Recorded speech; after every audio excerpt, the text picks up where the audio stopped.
일반적으로 많은 사람들이 생각하기를 죽음은 매우 자연스러운 것이요 자연의 일부라고 생각을 합니다. 그러나 성경 어느 곳에서도 죽음을 자연스럽다고 이야기하고 있지는 않습니다. 죽음은 자연의 일부가 아니라 우리가 물리쳐야 할 원수요 장애물입니다.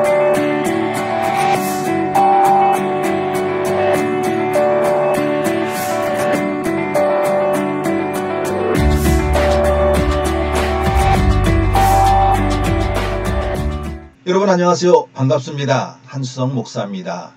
여러분 한 주간 평안히 잘 지내셨나요? 저도 여러분들의 응원과 기도 덕분에 한 주간 잘 보냈습니다. 오늘 요한복음 15번째 시간입니다. 요한복음 11장 1절에서 44절까지 본문을 가지고 부활과 생명이신 예수님이라는 제목으로 함께 은혜를 나눠보고자 합니다. 아직까지 구독, 알림, 좋아요 설정 안 하신 분 지금 꼭 눌러주시면 제가 정말로 힘있게 또 성의있게 말씀을 준비해서 보답해 드리도록 하겠습니다. 자, 요한복음 11장에는 예수님께서 죽은 나사로를 살리신 그런 이야기가 나옵니다.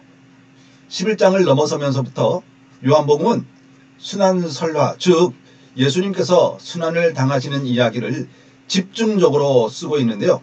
11장과 12장은 순환설화로 들어가는 서문이라고 할 수가 있겠습니다. 예수님께서 나사로를 살리신 이 사건은 요한복음에 나타난 7가지 표적 가운데의 맨 마지막 부분입니다. 첫 번째 표적이 가나 혼인잔치의 이야기인데 예수 그리스도야말로 새로운 시대를 여시는 분이요. 오늘 맨 마지막 표적 역시 생명의 주인으로서 다시 살리심의 역사입니다. 결국 이 사건을 통해서 예수 그리스도는 누구인가 라는 예수님의 정체성에 대해서 이야기하면서 가장 클라이막스 혹은 절정으로서 예수 그리스도 그는 생명을 주시는 분이라는 것을 우리에게 가르치고 있습니다. 이는 생명의 시대, 자유함의 시대, 샬롬의 시대가 도래하고 있음을 보여주는 징조입니다. 미래의 삶과 생명이 이미 예수님에게서 가능하게 된 것입니다. 예수를 믿는 사람들은 이미 그분이 주신 영원한 생명에 참여하고 있는 것입니다. 이것이 영생이며 풍성한 삶입니다. 이러한 삶과 생명은 육체의 죽음을 통하여서도 결단코 빼앗기거나 상실되지는 않습니다. 오늘 본문 26절에 보면 예수님께서 무릇 살아서 나를 믿는 자는 영원히 죽지 아니하리니 이것을 내가 믿느냐라고 말씀하시죠. 이 생명을 소유한 사람들은 결코 멸망하지 않으며 영원히 살게 됩니다. 왜냐하면 신자가 육체적으로 죽을 때라도 그는 생명의 주이시며 생명 그 자체이신 하나님과의 교제를 계속하기 때문이며 바로 하나님과의 계속적인 교제와 사귐이 곧 영원한 삶의 본질인 것이기 때문입니다. 그러나 나사로가 다시 살아났던 것은 최후의 부활은 아니었습니다. 그 사건은 오직 예수님이 생명의 근원이시며 그분이 생명을 주시는 분이시며 그분이 생명 그 자체이심을 우리에게 알려주는 사인이며 표적입니다. 다시 말해서 나사로가 이 세상에서 다시 죽게 된다 하더라도 새로운 시대는 이미 시작되었다는 사실에 대한 징조였습니다. 예수의 가르침의 중심은 새로운 생명을 얻기 위해서는 최후의 부활 때까지 기다릴 필요가 없다는 것이죠. 영원한 생명, 즉 부활의 생명은 지금 예수 그리스도 안에서 가능한 것이기 때문입니다. 죽은 나사로를 살린 사건은 요한복음에서 사용된 7가지 표적 중 가장 크고 결정적인 사건입니다. 그 이유를 3가지로 정리해보면 다음과 같습니다. 첫 번째, 예수님께서 나사로를 살린 사건은 완전히 죽은 자를 살린 사건이기 때문에 지금까지 기록된 치유사건, 즉 신하의 아들을 살리는 사건, 38년 된 병자를 치료하는 사건, 그리고 소경이 눈을 뜨는 사건보다 훨씬 어려운 사건이기 때문입니다. 두 번째는 예수님께서 나사로를 살린 표적은 분명히 예수님의 십자가 부활 사건과 연결되었다는 것이죠. 세 번째, 예수님께서 십자가에 넘겨진 사건이 공관복음에서는 성전 청결 사건 때문에 일어났다고 한다면 요한복음에서는 바로 나사로를 살린 사건 때문이라는 것입니다. 1절에서 3절 말씀에 각각 한 번씩 나사로가 병들었다는 사실이 반복해서 언급되는 것을 볼 때에 나사로의 병은 죽음을 향해 갈 만큼 아주 심각한 병이라는 사실을 우리는 알 수가 있습니다. 마리아와 마르다는 죽어가는 나사로를 살리실 수 있는 분은 예수님밖에 없음을 알게 되었습니다. 하지만 예수님은 이 병은 죽음으로 가는 것이 아니라 하나님의 영광을 위한 것으로 하나님의 아들이 이로 인해서 영광을 받게 될 것이다 라고 아주 애매모호한 말씀을 하고 계십니다. 이것은 하나님의 영광, 곧 하나님의 아들이 그로 말미암아 영광을 받게 될 것이라는 말씀인데요. 이는 나사로의 죽음을 전제로 하고 있습니다. 왜냐하면 예수님은 나중에 나사로가 죽었다는 기별을 받지 않았음에도 불구하고 나사로가 죽은 것을 미리 알고 있었기 때문입니다. 예수님은 나사로의 죽음과 다시 살아남을 통해서 하나님의 아들이 영광을 받을 것을 염두에 두고 이렇게 말씀하신 것입니다. 하나님의 아들이 영광을 받는다는 사상은 요한복음에서 십자가를 염두에 둔 사건이므로 이것은 한 걸음 더 나아가서 궁극적으로는 예수께서 십자가와 부활로 영광을 받으실 것을 미묘하게 예언하는 말씀입니다. 예수님께서는 일부러 나사로가 죽는 것을 허락하셨습니다. 오늘 6절 말씀에 보면 나사로가 병들었다함을 들으시고 그 계시던 곳에 이틀 더 유하시고 라는 말씀이 있죠. 그 이유는 죄의 치명적인 결과로서 인류에게 내려진 형벌인 죽음에 대한 최후의 승리가 이미 그리스도를 통해서 시작되었다는 것을 나타내기 위하며 이 사건을 통해서 자기의 영광을 드러내기 위함이었습니다. 제자들은 이 사실을 이해하지 못하였습니다. 그들은 예수와 함께 생활하며 그분의 말씀을 들었지만 정작 예수가 누구이시며 그분이 하시는 일이 무엇인지에 관해서는 알지 못했던 것 같습니다. 그들에게 있어서 죽음이란 최종적인 것이요, 한 번 죽으면 그것으로 모든 삶은 끝나는 것으로 알고 있었기 때문입니다. 예수께서 죽음은 잠자는 것이다 라고 말씀하셨을 때에도 제자들은 도무지 그것을 이해할 수가 없었고, 그래서 그들은 그 말씀을 이치에도 맞지 않는 넌센스라고 생각을 했습니다. 즉 자기의 죽음 가운데에서 영광이 어떻게 드러나는가? 이 세상에서 죽음은 결코 마지막 말이 아니라는 것입니다. 이에 대해서 마르다의 솔직한 심정은 때가 너무 늦었다는 것입니다. 여기에 두 가지 생명에 대한 견해가 나옵니다. 하나는 미래적인 생명, 미래적인 부활에 대하여 희망을 갖고 있는 마르다. 그러나 예수님께서는 미래적인 생명뿐만 아니라 그 미래적인 생명은 지금 여기에 예수님과 함께 있다는 것입니다. 다시 말해서 종말이라는 것은 시간에 의해서 따져질 것이 아니라 예수 그리스도와 밀접한 관계를 맺고 있고, 생명은 예수 그리스도와 함께 지금 여기에 현존하고 있다는 것을 가르쳐주고 있습니다.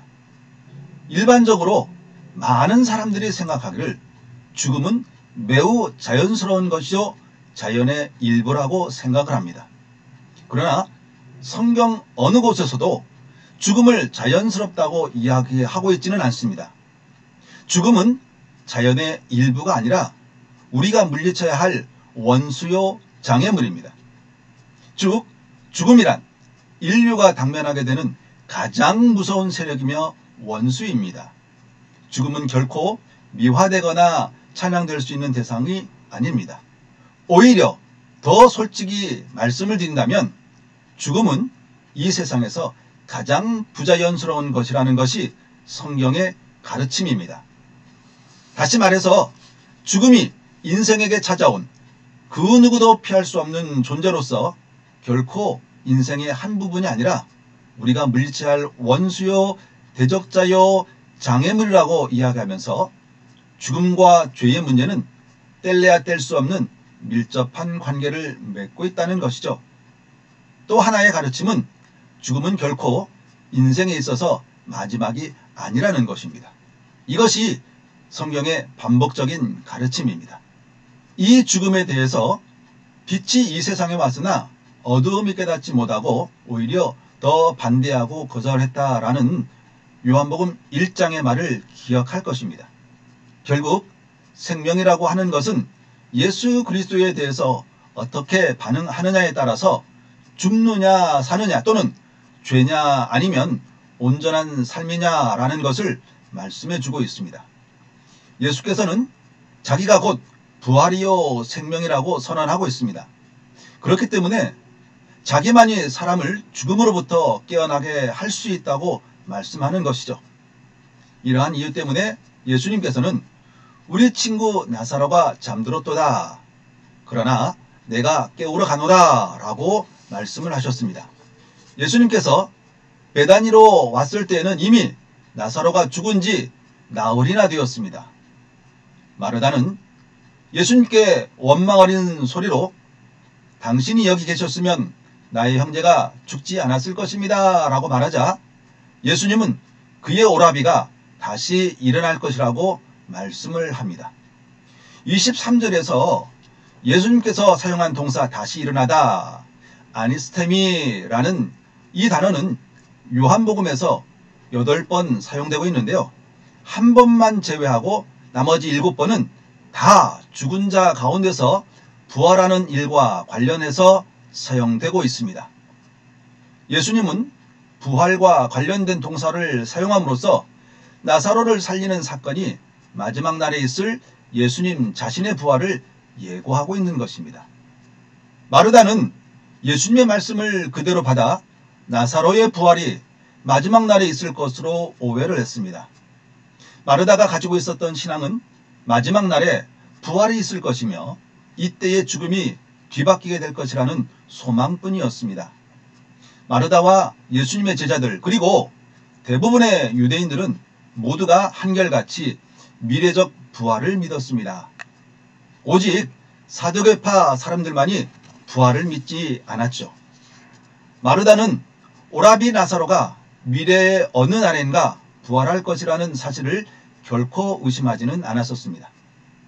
그러나 그녀의 소망은 미래에 있었을 뿐 현재를 향한 소망은 포기한 상태였습니다. 그래서 그녀는 예수께서 조금만 더 일찍 오셨더라면 자기의 오라비는 죽지 않았을 것이라고 푸념 섞인 말을 했던 것입니다. 그러나 이제는 때가 늦었습니다 라고 말입니다. 이것이 마르다의 솔직한 심정이었습니다. 이때 예수님은 나는 부활이요 생명이니 나를 믿는 자는 죽어도 살겠고 또한 살아서 나를 믿는 자는 결코 죽지 아니하리라 라고 선언하시면서 마르다의 신앙관을 고쳐주셨습니다. 예수님께서 이 세상에 오셔서 나사로를 살리신 것은 분명한 기적일 뿐만 아니라 징조이며 새 시대가 열렸다는 의미이고 그리스도 예수와 함께 미래적인 삶이 지금 이 안에 들어와 있다는 것입니다. 성경의 복음서에서 생명 또는 구원 혹은 종말이라는 것은 우리가 앞으로 가는 것이라고 이야기하고 있지 않고 지금 여기로 쳐들어오는 것을 말하고 있습니다. 즉 우리의 삶 가운데 돌파여서 들어오는 삶을 생명이라고 말합니다. 이것을 잘 보여주는 것이 바로 요한복음입니다. 예수님 자신이 생명으로서 죽음 앞에 서 있다고 한다면 그것은 죽음을 물리치고 죽음을 대적하고 죽음과 대결하기 위해 서 있는 모습을 그려주고 있습니다. 따라서 나사로가 다시 사는 것은 생명은 이미 여기에서 시작될 것이고 또한 장차올 부활에 대한 하나의 보증이라는 것이죠. 징조라는 것이 바로 그러한 것이 아니겠습니까? 왜냐하면 나사로는 분명히 나중에 다시 죽었습니다. 그런 의미에서 그는 죽은 자의 첫 번째 부활은 아니라는 것입니다. 첫 번째 부활을 가리키는 것에 불과할 뿐입니다.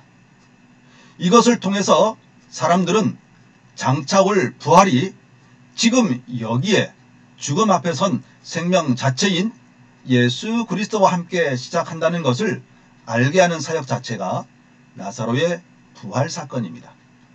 그렇다면 예수님의 부활을 미리 예표하고 있음에 틀림은 없습니다. 요한복음 11장 4절의 말씀을 다시 한번 볼까요? 분명히 여기에서 영광이라고 말하는 것은 요한복음 1장 14절에 있었던 독생자의 영광, 쉐키나의 영광이라는 것입니다. 즉 현존하는 우리 가운데에 오셔서 우리 가운데에 현존하시는 하나님의 영광이라고 한다면 예수님의 고난과 영광, 즉 죽음과 생명은 함께 가고 있는 것을 보여주고 있습니다. 분명히 마르다는 미래의 부활을 믿었습니다. 예수님께서 하신 말씀은 미래의 부활이 중요한 것이 아니라 그 미래의 부활은 예수 그리스도를 떠나서는 생각할 수가 없다는 것입니다. 객관적으로 존재하는 것이 부활이 아니라 예수 그리스도라는 분을 떠나서는 부활을 생각할 수가 없는 것이고, 따라서 미래적인 부활은 지금 여기에 예수 그리스도와 함께 와 있다는 것을 증거해주고 있는 것입니다. 나사로의 일어남, 잠에서 깨어남은 하나님의 영광을 나타내었습니다. 왜냐하면 하나님의 영광은 하나님께서 죄와 그 죄의 파괴적 영향력, 즉 죽음과 질병 등을 정복하고 극복하는 곳에서 항상 나타내 보여지기 때문입니다. 나사로의 병든 상황마저도 예수님이 영화롭게 되시는 목적이 담겨져 있었던 것입니다. 나사로를 살리심으로 죄와 죽음과 질병의 세력이 완전히 꺾이게 되었고, 그곳에 하나님의 하나님 되심이 온 천하에 드러나게 되었으니 이것이 바로 하나님의 영광이었던 것이죠. 예수님께서 하신 일은 하나님의 영광을 드러내는 것이었습니다. 하나님의 영광이 드러나게 됨으로써 예수께서 사람들의 칭송이나 존경을 받은 것은 아니었습니다. 11장 53절과 54절에 의하면 나사로의 부활 때문에 예수님께서 얻은 것이라고는 사람들의 칭송과 존경이 아니라 오히려 유대 지도자들의 살해 모함과 비난이었습니다. 예수를 살해하려는 동기가 되었을 뿐이라는 것이죠. 예수님께서는 자기의 죽음을 자기가 영화롭게 되는 때로 묘사하고 있습니다. 이것이 요한복음서가 제시하는 위대한 역설적 진리 중에 하나입니다. 예수가 받게 될 영화로움과 예수가 받게 될 순환, 고난과는 무슨 연관이 있을까요? 나사로의 죽음으로 말미암아 예수께서는 영화롭게 되셨다는 사실은 이해가 갑니다.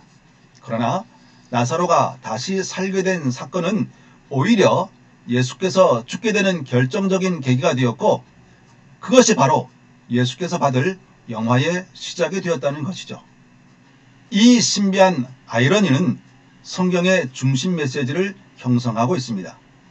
즉 예수의 고난과 죽음은 다른 많은 사람들을 생명으로 일으키게 하기 위한 사건이었다는 것입니다. 생명이 있는 곳에 영화로움이 있습니다. 예수의 고난은 곧 그 자체가 영화로움이었습니다. 오직 그리스도만이 그 생명이고 영화로움이십니다. 오늘은 여기까지 하겠습니다. 고맙습니다.